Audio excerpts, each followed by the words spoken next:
University భూములపైన Revanth Reddy గారు ఏదైతే దౌర్జన్యంగా భూములను లాక్కుంటారని చెప్పేసి తెలంగాణ రాష్ట్ర ప్రజలందరూ కూడా ఈ రోజు ఆవేదన చెందితే మన గవర్నర్ గారు మాత్రం ఇప్పటికీ ఈ యొక్క భూములపైన ఎటువంటి రివ్యూ చేయకుండా ఎటువంటి డైరెక్షన్ ఇవ్వకుండా మేము గత 4 రోజుల నుంచి ఏబీవీపీ తరఫున మీ యొక్క అపాయింట్మెంట్ కావాలి 400 ఎకరాల భూమి ఈ రోజు రాష్ట్ర ప్రభుత్వము కబ్జా చేస్తుంది హైదరాబాద్ కే ముప్పు హైదరాబాద్ యొక్క పర్యావరణము కలుషితం అవుతుంది గత 60 సంవత్సరాల నుంచి అనేక మంది అయితే జాబర్స్ కావచ్చు రాజకీయ నాయకులు కావచ్చు సామాజికవేత్తలు కావచ్చు అనేక మందిని తయారు చేసినటువంటి హెచ్ఈ భూములు పోతున్నాయని మొర్రోని మొత్తుకున్నా కూడా గవర్నర్ గారు అపాయింట్మెంట్ ఇవ్వకుండా ఈ రోజు విద్యార్థుల నుంచి తప్పించుకు తిరగడాన్ని ఏబీవీపీ తీవ్రంగా ఖండిస్తోంది. మేము ఒకటే డిమాండ్ చేస్తా ఉన్నాం గవర్నర్ గారు మీరు ఏదైతే రాష్ట్ర ప్రథమ పౌరుడిగా ఈ యొక్క రాష్ట్రంలో ఉన్నటువంటి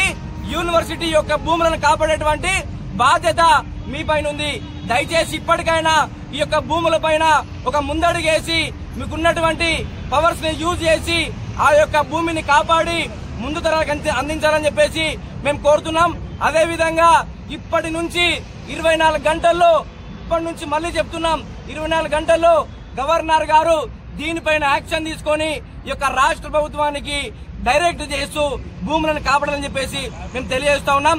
లేని పక్షంలో ఇదే రాజ్ భవన్ ముందర వేలాది మంది విద్యార్థులతోటి ఏబీవీపీ ఆధ్వర్యంలో మేము ధర్నా చేపట్టబోతా ఉన్నాం. గవర్నర్ కి దీనిపైన స్పందించి హెచ్ఈ భూములను కాపాడాలని చెప్పేసి మేము డిమాండ్ చేస్తా ఉన్నాం.